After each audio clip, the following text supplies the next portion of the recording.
నమస్తే. కల్వకుంట్ల కవితను నడిపిస్తున్నది ఎవరు?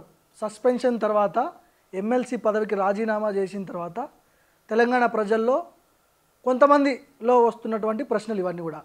ఒక వర్గమేమో రేవంత్ రెడ్డి నడిపిస్తున్నాడు కవితను వెనకాలండి, బీఆర్ఎస్ని విచ్ఛిన్నం చేయడానికి రేవంత్ రెడ్డి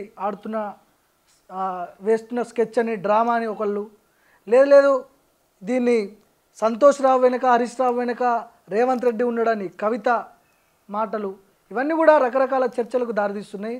కొంత డిస్కస్ చేద్దాం, దీని మీద ఒకసారి మాట్లాడదాం. నాతో పాటు TPCC general secretary, senior spokes person Congress party నుంచి చరణ్ కౌశిక్ యాదవ్ ఉన్నారు నాతో పాటు.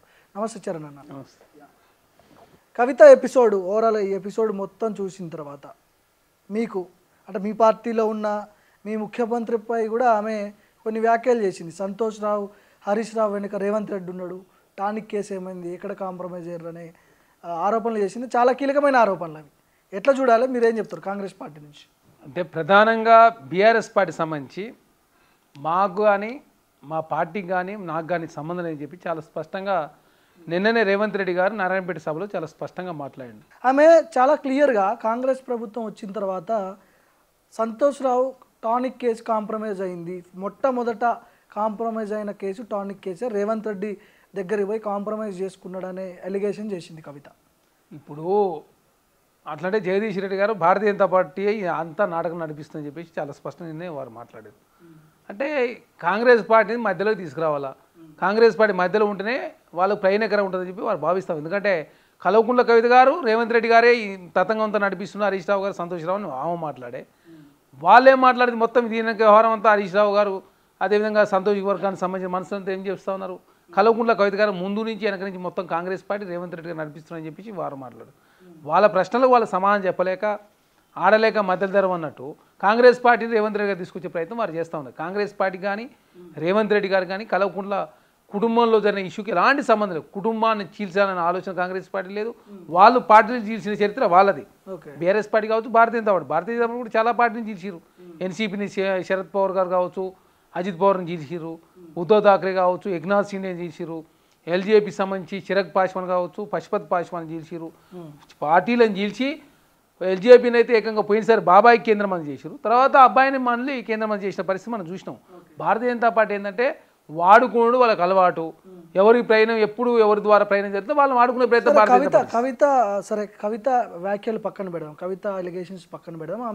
ఆమె చేసిన వ్యాఖ్యలు రాంగ్ అని చెప్పి మీరు చెప్తున్నారు కదా. గత అసెంబ్లీ ఎన్నికల టైంలో పీసీసీ అధ్యక్షుడిగా హోదాలో ఉన్నప్పుడు రేవంత్ రెడ్డి 1,00,000 కోట్లు తిన్నారు, కాళేశ్వరంలో 1,00,000 కోట్లు అవినీతి జరిగింది, కేసీఆర్ కుటుంబం మొత్తం దోచుకుంది, అది ఇది అని చెప్పి మాట్లాడిండు. అవన్నీ కూడా తిరిగి తీసుకొస్తాం, ఖచ్చితంగా జైల్లో పెడతాం, ఖచ్చితంగా చర్యలు తీసుకుంటామని చెప్పిండు.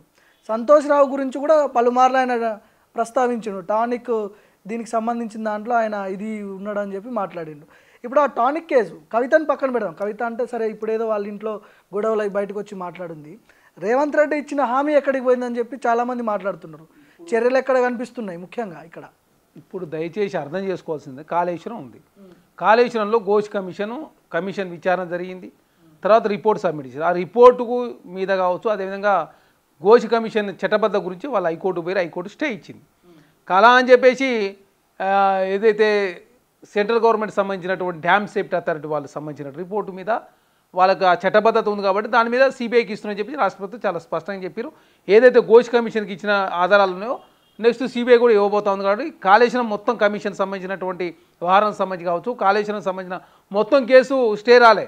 దాన్ని తెలంగాణ సమాజానికి ఏంటంటే బీఆర్ఎస్ పార్టీ అసలు కాళేశ్వరంలో ఏమి అవినీతి జరిగినట్టు దాని మీదనే హైకోర్టు స్టే ఇచ్చినట్టుగా మాట్లాడుతాం. ఇక్కడ కూడా కల్వకుంట్ల కవిత గారి ఇష్యూ కూడా వాళ్ళు ఏంటంటే కల్వకుంట్ల కవిత గారికి సంబంధించి వారు 6 నెలల కాలం పాటు జైలు ఉన్నారు.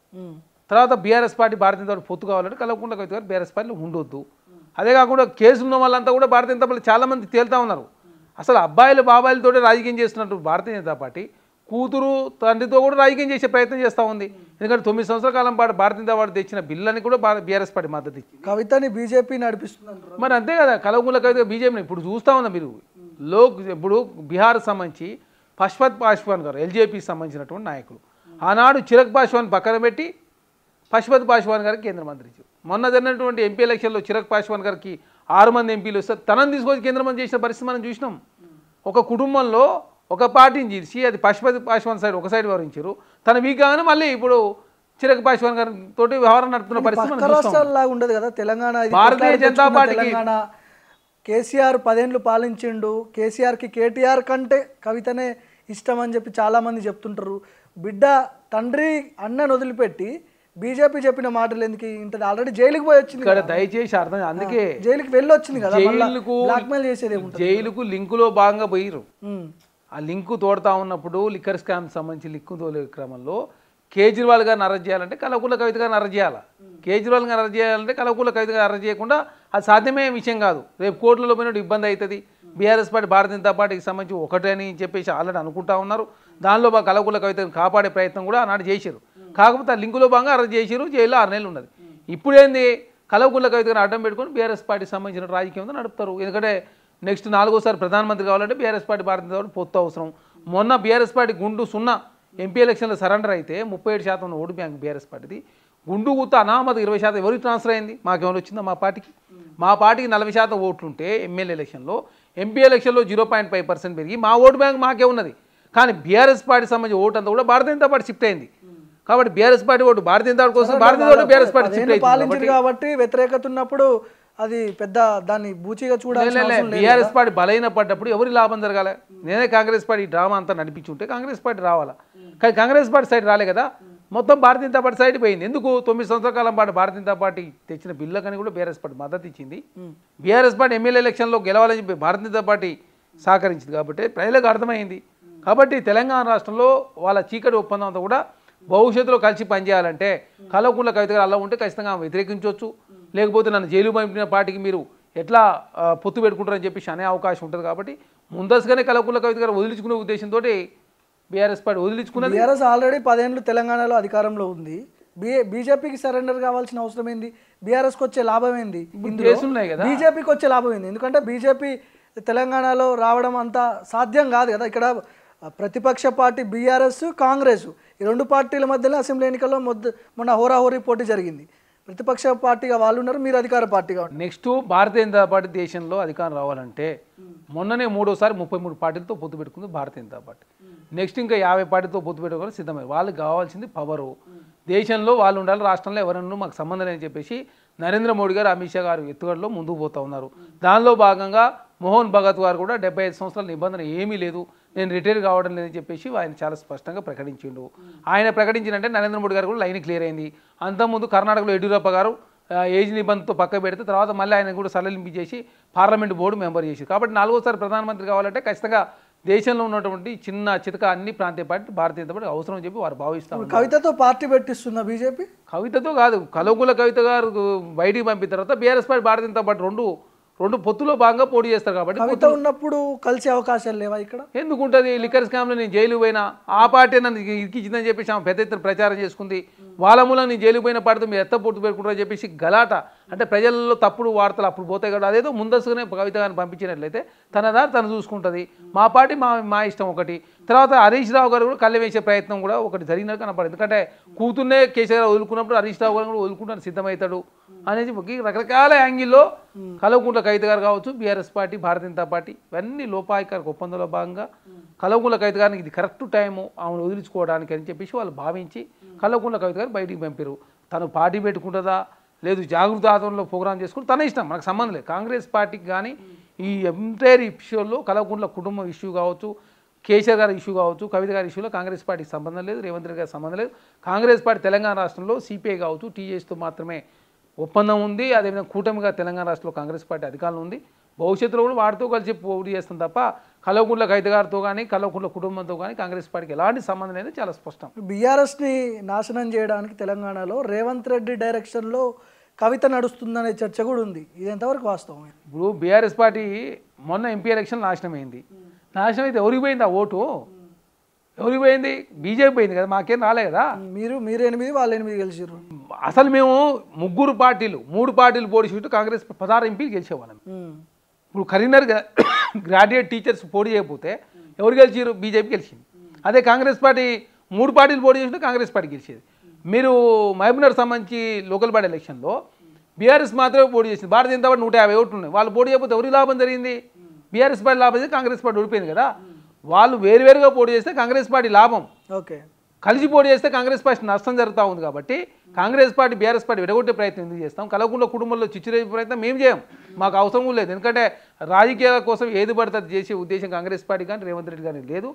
చాలా పారదర్శకంగా పకడ్బందీగా తెలంగాణ రాష్ట్రంలో ప్రజలకు ఇచ్చిన హామీ నెరవేర్చే ప్రయత్నంలో కాంగ్రెస్ ప్రభుత్వం. మీకేమనిపిస్తుంది ఈ కుటుంబ కొట్లాటలా, లేకపోతే రాజకీయ పరమైన రేపటి రోజున భవిష్యత్తులో కుర్చీల కోసం కొట్లాడుకుంటుర్రా? ఏమనిపించింది? పంపకాల్లో తేడాల మూలంగా మాత్రమే బీఆర్ఎస్ పార్టీ కావచ్చు కలవకుళ్ళ కుటుంబంలో చిచ్చు రేగిన మాట వాస్తవం. ఎందుకంటే కాళేశ్వరంలో అవినీతి జరిగిందని చిచ్చు రేగింది. రేపింది ఎవరు? ఇక్కడ వాళ్ళు తప్పుల మీద తప్పులు చేసిరు, కాళేశ్వరంలో అవినీతి పాల్పడరు. 93,000 కోట్ల రూపాయలు కాళేశ్వరంలో, మొత్తం తెలంగాణ ఇరిగేషన్ ప్రాజెక్ట్ మీద 1,73,000 కోట్ల రూపాయలు ఖర్చు పెట్టిరు. దాంట్లో 30% కమిషన్ తీసుకొని ఎక్కడైతే కమిషన్లు వస్తే అట్లాంటి ప్రాజెక్టులు మాత్రం వాళ్ళు నిర్వహించారు. మీరు చూడండి, మిషన్ కాకతే మేము పెద్ద ఎత్తున ఖర్చు పెట్టినామని చెప్పారు.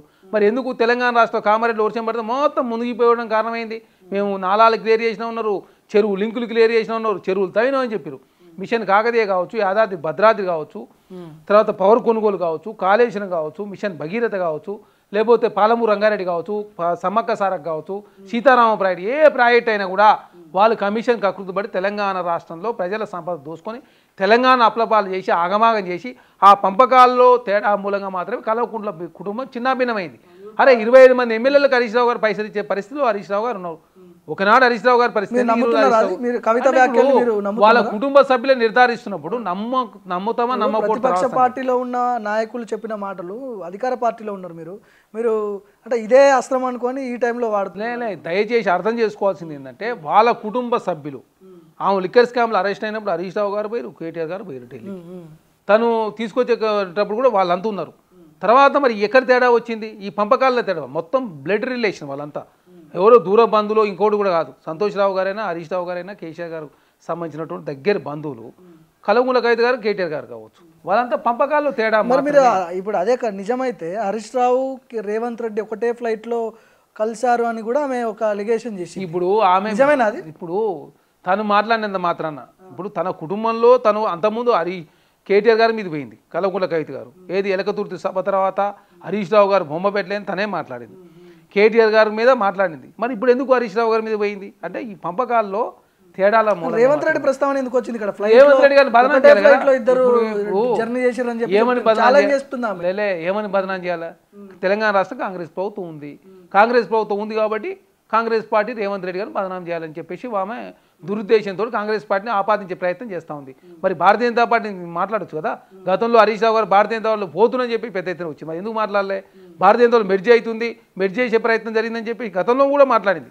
కాబట్టి ఏమైనా ఉంటే Bharatiya Janata party, BRS party, Kalvakuntla కుటుంబం, ఆ పంపకాల్లో తేడా, అదేవిధంగా ఈ పంచుకునే క్రమంలో మాత్రమే. ఎందుకంటే ఏకంగా 750 కోట్ల రూపాయలు పెట్టి మెగా విలా ప్రాజెక్ట్ కడుతుందని చెప్పి చాలా స్పష్టంగా తనే మాట్లాడారు. పోచంపల్లి శ్రీనివాసరెడ్డి గారు కావచ్చు, వాళ్ళ యూనివర్సిటీ కావచ్చు, పల్లా రాజేశ్వరి గారు కావచ్చు, చాలా ప్రశ్నలు మిగిలి ఉన్నాయి. కాబట్టి కల్వకుంట్ల కవిత గారి కుటుంబంలో హరీష్ రావు గారు, కేటీఆర్ గారు, కేసీఆర్ గారు వీళ్ళందరూ కూడా అవినీతి చేశారని చాలా స్పష్టంగా తేటతెల్లమైంది. కాబట్టి 100% ఆ పార్టీ పెట్టే అవకాశాలు కనిపిస్తూ ఉన్నాయి క్లియర్ కట్గా. ఇక్కడ పార్టీలో చేరతారా అంటే నేను ఏ పార్టీలో చేరనని క్లారిటీ అయితే ఇచ్చింది. ఏ పార్టీలో చేరను అంటే పార్టీ పెడుతున్నాను అర్థం కదా. ఇక్కడ పార్టీ పెడితే ఒకవేళ ఇండిపెండెంట్గా ఆమె సొంతంగా పెడతారా, లేకపోతే రేవంత్ రెడ్డి డైరెక్షన్లో పార్టీ పెడతారా, లేకపోతే బీజేపీ డైరెక్షన్లో పార్టీ పెడతారా? పార్టీ పెడితే ఎవరికి నష్టం భవిష్యత్తులో ఏం చెప్తారు? అసలు మాకైతే ఎవరితో నష్టం లేదు. తెలంగాణ రాష్ట్ర కాంగ్రెస్ పార్టీ గతంలో ఉన్నటువంటి కూటమితోటే కాంగ్రెస్ పార్టీ ముందుకు పోతుంది. ఎందుకంటే మొన్న కంటోన్మెంట్ ఎలక్షన్స్ అయితే కాంగ్రెస్ పార్టీ గెలిచిన పరిస్థితి, బీఆర్ఎస్ పార్టీ థర్డ్ పోయింది. తర్వాత రేపు జూబ్లీస్ ఎలక్షన్లో కూడా కాంగ్రెస్ పార్టీ గెలవబోతూ ఉంది. ఎంపీ ఎలక్షన్లో మీరు చూస్తూ ఉంది బీఆర్ఎస్ పార్టీ 9 సిట్టింగ్ స్థానాలు ఓడిపోయి ఏకంగా 7 స్థానాల్లో థర్డ్ వేరు, 2 స్థానాలు మాత్రమే సెకండ్ వచ్చిన పరిస్థితి మనం చూసినాం. బీఆర్ఎస్ పార్టీ మొత్తం పతనం అవుతా ఉంది. కాబట్టి బీఆర్ఎస్ పార్టీ ఈ కుటుంబ తగాదాలు కావచ్చు, పంపకాల పంచాయతీ కావచ్చు, కేసులు కావచ్చు, ఈడీ సిబిఐ కేసులు, రకరకాల కేసులతో వాళ్ళు సతమతం అవుతా ఉన్నారు. కాబట్టి దాని ద్వారా బీఆర్ఎస్ పార్టీ బలహీనపడి పెట్టిస్తుండొచ్చు. కవితతో మీ గెస్ కరెక్ట్ అంటే మీ గెస్ ఏం చెప్తారు? ఇప్పుడు కల్వకుంట్ల కవిత చూడండి, భారతీయ జనతా పార్టీ ఏమంటున్నా అంటే ఒక ఇండిపెండెంట్ మహిళ ఇప్పుడు ఆమె పార్టీలో లేదు, పార్టీ సస్పెన్షన్ గురైంది, వాళ్ళ నాన్న వాళ్ళ అన్న ఎవరు కూడా సపోర్టివ్గా ఉండరు. ఒక పార్టీ పెట్టాలంటే అది 100 కోట్ల 1000 కోట్ల రూపాయలు పెట్టినా కూడా ఎంత పెట్టినా దానికి తక్కువే. పార్టీ పెట్టే స్టేజ్కి కవిత వచ్చిందంటే అంత ఈజీ కాదు కదా, ఎవరో బ్యాక్ ఎండ్లో ఉంటేనే కదా. కాదు, 9 సంవత్సరాల కాలం పాటు పెద్ద ఎత్తున దోసుకున్నారు కదా తెలంగాణలో. వాళ్ళు దోసుకున్న పైసల్లో పంపకాలనే తేడాలు వచ్చినప్పుడు మరి కల్వకుంట్ల కవిత గారు గతంలో ఎక్కడ ఉన్నది ఇప్పుడు ఎక్కడ ఉన్నారు? వాళ్ళ బంగ్లాలో ఒక్కొక్క 100 కోట్ల రూపాయల బిల్డింగ్స్ ఉన్నప్పుడు వాళ్ళ ఆస్తులు తక్కువ లేవు కదా. వాళ్ళ శంకరపల్లి సైడ్ కావచ్చు, త్రిపులోంజిలో వాళ్ళకి 100 ఎకరాలు ఉన్నాయి. కల్వకుంట్ల కవిత గారు ఫామ్ హౌస్ కూడా శంకరపల్లి సైడ్ కదా. కేటీఆర్ గారికి జన్వాడ ఫామ్ హౌస్ ఉన్నది, శంకరపల్లిలో ఏమకున్నది, మొయినాబాద్లో హరీష్ రావు గారికి ఉన్నది, కేసీఆర్ గారికి ఏమో ఎర్రవెల్లిలో ఫామ్ హౌస్ ఉన్నది. వాళ్ళందరూ ఫామ్ హౌస్లు, వాళ్ళకి సంబంధించిన ఇన్వెస్ట్మెంట్స్, దుబాయ్ కేంద్రంగా వాళ్ళ పెట్టుబడులు, వాళ్ళు తెలంగాణ రాష్ట్రంలో 1,00,000 కోట్లు దోసుకుందన్నమాట వాస్తవం. కాకపోతే కాళేశ్వరం ఒకటే కాదు, తెలంగాణ రాష్ట్రం అన్ని ప్రాజెక్టుల మీద 1,00,000 కోట్లు దోసుకున్నది చాలా స్పష్టం. ఎందుకంటే ఇందాక బీజేపీ ట్రాప్లో కవిత ఉందని చెప్పారు కదా, బీజేపీ పార్టీ పెట్టిస్తుందా కవిత పెడతారా సొంతంగా? ఏది పెట్టినా గుర్తుపెట్టి, దేశంలో ఈడీ సిబిఐ కేసులు అయిన వాళ్ళు అందరూ కూడా భారతీయ జనతా పార్టీలో తేలుతూ ఉన్నారు. మీరు ఎల్జేపీ సంబంధించినటువంటి పశుపతి పాశ్వాన్ తీసుకున్నా, చిరక్ పాశ్వాన్ చూసినా, బాబాయికి అబ్బాయికి పంచాయతీ పెట్టి అక్కడ రాజకీయంగా ఎక్కడ లాభం ఉంటే అక్కడ పోయే ప్రయత్నం భారతీయ జనతా పార్టీ చేసింది. Hemant Biswal Sharma ED CBI case అయిన తర్వాత భారతీయ జనతా పోయిన తర్వాత వారు ముఖ్యమంత్రి అయ్యే పరిస్థితి. టీఎంసీలో మంత్రిగా ఉన్నప్పుడు సువేందర్ గారి మీద సిబిఐ ఈడీ కేసు అయింది. తర్వాత భారతీయ జనతా పోయిన తర్వాత వాళ్ళు ఫ్లోర్ లీడర్ అయ్యారు. తర్వాత అశోక్ చవాన్ గారు కాంగ్రెస్ పార్టీలో సహారా కేసు, తర్వాత భారతీయ జనతా పార్టీ రాజ్యసభ అయ్యారు. సుజనా చౌదరి, సీఎం రమేష్ గారు, టీజీ వెంకటేష్ గారు, ఒకటి కాదు రెండు కాదు, దేశంలో 100 ఎగ్జాంపుల్. బిఫోర్ అయితే ఆఫ్టర్ భారతీయ జనతా పార్టీలో పోతారు, తర్వాత కేసులు మాఫియా అయితే స్లో అయితే. పార్టీలోకి పోతుందా కవిత? బీజేపీలోకి పోతుందా? తను బీజేపీలో పోతారా, సొంత పార్టీ పెడతారా, చాలా రోజుల పాటు సొంతంగా ఇట్నే నడిపిస్తుందా, ఎపిసోడ్ల వారిగా అన్ని రకరకాలుగా ఎంత జిమ్మికి రాజకీయాలు భారతీయ జనతా పార్టీ రూపంలో బీఆర్ఎస్ పార్టీ, అదేవిధంగా కల్వకుంట్ల కవిత గారు ఎంత డ్రామా. ఎందుకంటే కాళేశ్వరం ఇష్యూని డైవర్ట్ చేయడం, అదే తెలంగాణ కల్వకుంట్ల కుటుంబం పెద్ద ఎత్తున దోపిడీ పాలన తెలంగాణ సమాజం నమ్ముతా ఉన్నారు కాబట్టి ఈ ఇష్యూస్ అని కూడా డైవర్ట్ చేసే ప్రయత్నం. హరీష్ రావు గారికి సంబంధించినటువంటి ఏదో హరీష్ రావు గారు కూడా బయటికి పోతారని, బీజేపీలో జాయిన్ అవుతారని, ఇవన్నీ కూడా హరీష్ రావు గారు కూడా భయపెట్టే ప్రయత్నం కల్వకుంట్ల కవిత రూపంలో బీఆర్ఎస్ పార్టీ కూడా చేస్తూ ఉంది. టోటల్గా ఈ ఎపిసోడ్ మొత్తంలో మీకు ఏమనిపించింది? రేవంత్ రెడ్డిని ఇందులో గుంజిర్రు, బీజేపీ వాళ్ళని గుంజిర్రు, కేటీఆర్ని ఒక్కరిని వదిలిపెట్టి మిగతా అందరినీ ఆమె ఇన్వాల్వ్ చేసి. అదే చెప్తా ఉన్నాం కదా, ఒకసారి అనిపిస్తుంది వాళ్ళంతా ఒకటే అని. ఎవరు హరీష్ రావు గారు, సంతోష్ రావు గారు కాకుండా కేసీఆర్ గారు కావచ్చు, కేటీఆర్ గారు కావచ్చు. తర్వాత ఒకసారి అనిపిస్తుంది మరి అంతకుముందు తెలకతూర్తి సభలో హరీష్ రావు గారు బొమ్మ లేదు అని చెప్పి మాట్లాడి ఆయనకు సింపతికి సానుభూతి ప్రకటించింది. ఇప్పుడు చూస్తే ఇంకో వేరే విధంగా ఉన్నది. అంటే రకరకాల డైరెక్షన్లో కల్వకుంట్ల కవిత గారు, ఎందుకంటే ఏదన్నా కాళేశ్వరం ఇష్యూ వచ్చింది, సిబిఐ విచారణ జరుగుతుంది, ఆ ఇష్యూ వచ్చినప్పుడే ఒకసారి ప్రెస్ మీట్ పెట్టి మాట్లాడే ప్రయత్నం వారు చేస్తారు. చూడండి మీరు, సిబిఐ విచారణ జరుగుతూ ఉంది, హైకోర్టు వాళ్ళే కోర్టుకు పోయారు, ఆ కోర్టుకు పోయిన తర్వాత కాళేశ్వరం విచారణ సంబంధించి మొత్తం స్టే ఇవ్వలే, ఓన్లీ జోషి కమిషన్ సంబంధించినటువంటి ఆ చట్టబద్ధ గురించి స్టే ఇచ్చారు. కాళేశ్వరం సంబంధించి మొత్తం కేసు మాఫ్ అయిందనో, కాళేశ్వరంలో అవినీతి జరగలేదనో, లేకపోతే సిబిఐ విచారణ చేయొద్దనో ఎక్కడ కూడా స్టే ఇవ్వలే. అంటే ఆ ఇష్యూని ప్రజల నుంచి తప్పుదారి పట్టించాలా. కేసీఆర్ గారు ఉద్యమ నాయకుడు, తెలంగాణ రాష్ట్రాన్ని ఏదో బాగుపరిచిండు, తెలంగాణ రాష్ట్రం మొత్తం దోసుకుందని చెప్పి తెలంగాణ సమాజం అంతా ఆలోచించే టైం వచ్చినా కల్వకుంట్ల కవిత గారు వస్తారు, ప్రెస్ మీట్ పెడతారు, ఆ ఇష్యూని డైవర్ట్ చేసే ప్రయత్నం కల్వకుంట్ల కవిత గారు చేస్తూ ఉన్నారు. కాళేశ్వరం కమిషన్ అంటే కాళేశ్వరం దాని మీద పీసీ ఘోష్ ఇచ్చిన కమిషన్ రిపోర్ట్లో ఆ రిపోర్టు సిబిఐకి ఎందుకు అప్పచెప్పాల్సి వచ్చింది? ఒకటి, బీజేపీ వర్షన్ ఏంటంటే రాష్ట్ర ప్రభుత్వానికి చేతగాకనే సిబిఐకి అప్పచెప్పించింది. ఇక్కడ చేతగాక కాదు, దయచేసి ఇప్పుడు మీ ఆధీనంలో ఫోన్ ట్యాపింగ్ పెట్టుకున్నారు, ఫార్ములా ఈ రేస్ మీ దాంట్లోనే నడుస్తున్నది, సిబిఐకి ఎందుకు అప్పచెప్పాల్సి వచ్చింది? పెద్ద స్కామ్ కదా, 1,00,000 కోట్ల రూపాయల స్కామ్ అని మీరే చెప్తున్నారు. స్కాము పెద్దదా చిన్నదా కాదు, 1,00,000 కోట్లు అనేది కాళేశ్వరం కాదు. దయచేసి తెలంగాణ రాష్ట్రంలో వాళ్ళు ఖర్చు పెట్టిన అన్నిట్లలో కలిసి 1,00,000 కోట్ల రూపాయలు దోసుకున్న మాట వాస్తవం. ఎందుకంటే ఇరిగేషన్ ప్రాజెక్టుల మీద ఖర్చు పెట్టింది వాళ్ళు 1,70,000 కోట్ల రూపాయలు మాత్రమే. మిగతాయి యాదాద్రి భద్రాద్రి పవర్ ప్లాంట్ నిర్మాణం కావచ్చు, పవర్ కొనుగోలు కావచ్చు, తర్వాత చాలా పెద్ద ఎత్తున తెలంగాణ రాష్ట్ర భూముల అమ్మకాలు కావచ్చు, చాలా చేశారు. ఔటర్ రింగ్ రోడ్ అమ్మకం కావచ్చు, చాలా చేశారు. అదే కాకుండా ఇక్కడ దయచేసి అర్థం చేసుకోవాల్సింది ఏంటంటే బీఆర్ఎస్ పార్టీ ప్రతిదీ కూడా రాజకీయం చేసే ఉద్దేశంలో నా ప్రశ్న అది కాదు, సిబిఐకి ఎందుకు అప్పచెప్పాలి? నేను చెప్తున్నా, అదే చెప్తాను. కాళేశ్వరానికి సంబంధించి జోషి కమిషన్ రిపోర్టు 18 నెలల తర్వాత వచ్చింది. ఈ జోషి కమిషన్ మీద అధికారుల కమిటీ దాన్ని స్క్రూటినీ చేశారు. స్క్రూటినీ చేసి చర్చిస్తూ ఉన్నప్పుడు ఇది అంతర్రాష్ట్రాలకు సంబంధించి చాలా ఉన్నాయి. మహారాష్ట్రతో సంబంధించి ఐటీ సంబంధించి కావచ్చు, పర్మిషన్ సంబంధించి కావచ్చు, కేంద్రానికి సంబంధించి చాలా సంస్థలు ఇందులో మిరాకత ఉన్నాయి కాబట్టి అంతర్రాష్ట్ర వ్యవహారాలు ఉంది, కేంద్రానికి సంబంధించి వ్యవహారం ఉంది కాబట్టి సిట్ కావచ్చు, సిబిసిఐడి కావచ్చు, ఇంకే ఏదైనా పేరు కూడా ఇది రాష్ట్ర పరిధిలో మాత్రం ఉంటుంది కాబట్టి ఇది జాతీయ స్థాయిలో చాలా సంస్థలు ఇన్వాల్వ్ అయినప్పుడు ఖచ్చితంగా దీని మీద విచారణ చేయాలంటే ఖచ్చితంగా సిబిఐ అవసరం అని చెప్పి ప్రభుత్వం భావించింది. అదే కాకుండా సభ్యుల సలహా సూచనల మేరకు నడుచుకునే క్రమంలో సభ్యుల సలహా సూచనల మేరకు దీన్ని సిబిఐ ట్రాన్స్ఫర్ చేయాల్సిన అవసరం ఉంది. అంతరాష్ట్ర వ్యవహారాలు ఉంది. అదే కాకుండా చాలా కేంద్ర ప్రభుత్వ సంస్థలు కూడా ఇలా మిళితమై ఉన్నాయి కాబట్టి ఈ వ్యవహారాన్ని సిబిఐకి అప్పచెప్తే బాగుంటుందని చెప్పడంతో దేశంలో ఇంకో రకమైన ఏ సంస్థ లేదుగా. ఎందుకంటే విచారణ చేయడం కోసం సిబిఐ మాత్రం ఉన్న దేశంలో కేంద్ర ప్రభుత్వానికి సంబంధించిన సంస్థలు ఓన్లీ సిబిఐ మాత్రమే. ఈడీ అనేది పైసల వ్యవహారానికి సంబంధించిన వ్యవహారంలో ఈడీ ఉంటుంది కాబట్టి సిబిఐకి అప్పచెప్పి ఖచ్చితంగా సిబిఐ ఏ విధంగా ముందుకు పోతుంది. గతంలో బీఆర్ఎస్ పార్టీ భారతీయ జనతా పార్టీ ఒకటని చెప్పేసి తెలంగాణ సమాజం అనుకున్నారు. చాలా కేసుల విషయంలో భారతీయ జనతా పార్టీ బీఆర్ఎస్ పార్టీ భారతీయ సహకరించేది కాబట్టి సిబిఐ కేసు తీసుకొని భారతదేశం విచారణ చేస్తా చేయదా. అదే కాకుండా భారతీయ జనతా పార్టీ కూడా 24 గంటలలో మేము తేలుస్తాం ఇల్లు అవినీతి జరిగింది ఏటీఎం అని చెప్పి చాలా సందర్భాల్లో కిషన్ రెడ్డి గారు కావచ్చు బండి సంజయ్ గారు మాట్లాడారు. రేపు అవసరం ఉంటే ఫోన్ ట్యాప్ వ్యవహారం కూడా సిబిఐకి ఇస్తానికి సిద్ధంగా ఉంది. ఎందుకంటే ఇప్పుడు చాలా వ్యవహారాలు ఉన్నప్పుడు ఎందుకంటే ఈ ఫోన్ ట్యాప్ వ్యవహారానికి సంబంధించి కూడా కేంద్ర హోంశాఖ పరిధికు ఇందులో జడ్జిలు కావచ్చు చాలామంది గవర్నర్ విదేశాల్లో ఉన్న పక్క రాష్ట్రాల్లో గవర్నర్ కూడా ఫోన్లు ట్యాప్ అయినాయి కాబట్టి ఇవన్నీ కూడా రేపు సభ్యుల సలహా సూచన మనకు అవసరం ఉంటే సిబిఐకి ఇస్తా కూడా ప్రభుత్వం సిద్ధమవుతుంది. రైట్. ఇప్పుడు కవిత చేసిన మీ ముఖ్యమంత్రి మీద చేసిన వ్యాఖ్యలకు చివరిగా చెప్పండి తెలంగాణ ప్రజలకు మీరు ఏం చెప్పదలుచుకున్నారు, క్లారిటీ ఏమి ఇస్తారు? అంటే కల్వకుంట్ల కుటుంబం తెలంగాణ రాష్ట్ర సమాజాన్ని తప్పుదారి పట్టించే ప్రయత్నం చేస్తూ ఉన్నారు. 9 సంవత్సరాల కాలం పాటు అవినీతి పాల్పడ్డ మాట వాస్తవం. తెలంగాణ సంపదను దోసుకొని ఈరోజు తెలంగాణ రాష్ట్రంలో తెలంగాణ ప్రజల యొక్క ఏదైతే అర్థం కేసీఆర్ అవినీతి పాల్పడ్డాడు, కల్వకుంట్ల కుటుంబం అవినీతి పాల్పడేది ఇవన్నీ కూడా బయటికి రాకుండా కల్వకుంట్ల కవిత గారి రూపంలో బీఆర్ఎస్ పార్టీ కావచ్చు భారతీయ జనతా పార్టీ కావచ్చు ఒక డ్రామాకు తెరదీస్తూ తెలంగాణ రాష్ట్రంలో ప్రజలను అయోమయానికి గురి చేసే విధంగా వాళ్ళు ప్రవర్తిస్తూ ఉన్నారు. కాబట్టి తెలంగాణ సమాజం అంతా కూడా అప్రమత్తంగా ఉండాలి. తెలంగాణ రాష్ట్రంలో కల్వకుంట్ల కుటుంబం తెలంగాణను డెవలప్మెంట్ చేయకపోగా బంగారు తెలంగాణ కాలేదు కానీ కల్వకుంట్ల కుటుంబమే బంగారం అయింది కాబట్టి వాళ్ళ మధ్యలో ఉన్న పంపకాల్లో తేడా మూలంగానే తెలంగాణ రాష్ట్రంలో సమాజాన్ని కూడా తప్పుదారించే ప్రయత్నాలు భాగంగా సిబిఐ కేసు కావచ్చు కేసీఆర్ అవినీతి చేసింది ఎక్కడ బయటపడుతుందో ఎక్కడ తెలంగాణ సమాజం ఇంకా బీఆర్ఎస్ పార్టీ చీదరిస్తారని చెప్పేసి అనుకోకుండా ఇష్యూని డైవర్ట్ చేయడం కోసం మాత్రమే కల్వకుంట్ల కవితకు బీఆర్ఎస్ పార్టీని సస్పెండ్ చేసిన కనపడతా ఉంది.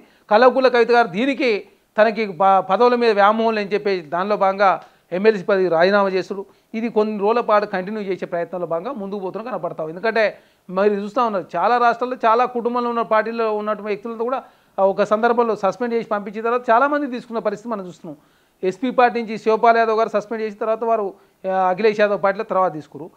తర్వాత మొన్న ఆర్జేడీ నుంచి సంబంధించిన తేజ్ ప్రతాప్ యాదవ్ కూడా సస్పెండ్ చేసే పరిస్థితి చాలామందిని తర్వాత అంతకుముందు డిఎంకేకి సంబంధించి చాలామంది పార్టీల నుంచి సస్పెండ్ చేసిన తర్వాత తీసుకున్న పరిస్థితి. కుటుంబంలో తగాదాలని వచ్చినప్పుడు ఇష్యూని డైవర్ట్ చేసే ప్రయత్నంలో భాగంగా సస్పెండ్ చేస్తారు. తర్వాత మళ్ళీ కూడా తీసుకునే అవకాశం ఉంది, మళ్ళీ కూడా వాళ్ళు కలిసే అవకాశం ఉంది. కాబట్టి తెలంగాణ సమాజంతో కూడా అప్రమత్తంగా ఉండాలి. వాళ్ళ సెంటిమెంట్ తోటి రాజకీయం చేసే ప్రయత్నం వారు చేస్తూ ఉన్నారు. ఏమైనా కేసులు వచ్చినప్పుడు తెలంగాణ వాదం లేకపోతే కల్వకుంట్ల కుటుంబం లేకపోతే మహిళల పేరు మీద సెంటిమెంట్ రెచ్చగొట్టే ప్రయత్నం కల్వకుంట్ల కవిత గారు చేస్తూ ఉన్నారు. హరీష్ రావు గారు దోపిడీ కావచ్చు, కల్వకుంట్ల కుటుంబం దోపిడీ కావచ్చు, కేసీఆర్ గారు తెలంగాణ రాష్ట్ర పెద్ద ఎత్తున అవినీతి పాల్పడ్డది చాలా స్పష్టమైంది. కాబట్టి వారి ద్వారా తెలంగాణ రాష్ట్రానికి మేలు జరగకపోగా తెలంగాణ కీడు జరిగి తెలంగాణ ఆర్థికంగా చితికిపోయిన రాష్ట్రంగా మిగిలిపోయే అవకాశం ఉన్నప్పుడు తెలంగాణ రాష్ట్ర కాంగ్రెస్ ప్రభుత్వం అధికారులకు వచ్చి తెలంగాణ రాష్ట్రం అన్ని రకాల ముందు తీసుకునే ప్రయత్నంలో భాగంగా ఒక్కొక్క వ్యవస్థను సరిదిద్దే ప్రయత్నాలు కాంగ్రెస్ ప్రభుత్వం ముందుకు పోతూ ఉంటే కల్వకుంట్ల కవిత గారి ఇష్యూని మళ్ళీ రేవంత్ రెడ్డి గారు కావచ్చు కాంగ్రెస్ పార్టీకి ఆపాదించే ప్రయత్నం బీఆర్ఎస్ పార్టీ చేస్తుంది. కాబట్టి దయచేసి తెలంగాణ సమాజంతో కూడా కల్వకుంట్ల కుటుంబం పట్ల కావచ్చు బీఆర్ఎస్ పార్టీ పట్ల కావచ్చు భారతీయ జనతా పార్టీ పట్ల అప్రమత్తంగా ఉండాలని చెప్పి కోరుతాం. రైట్. సో ఇది చరణ్ కౌశిక్ యాదవ్ గారితో స్పెషల్ ఇంటర్వ్యూ.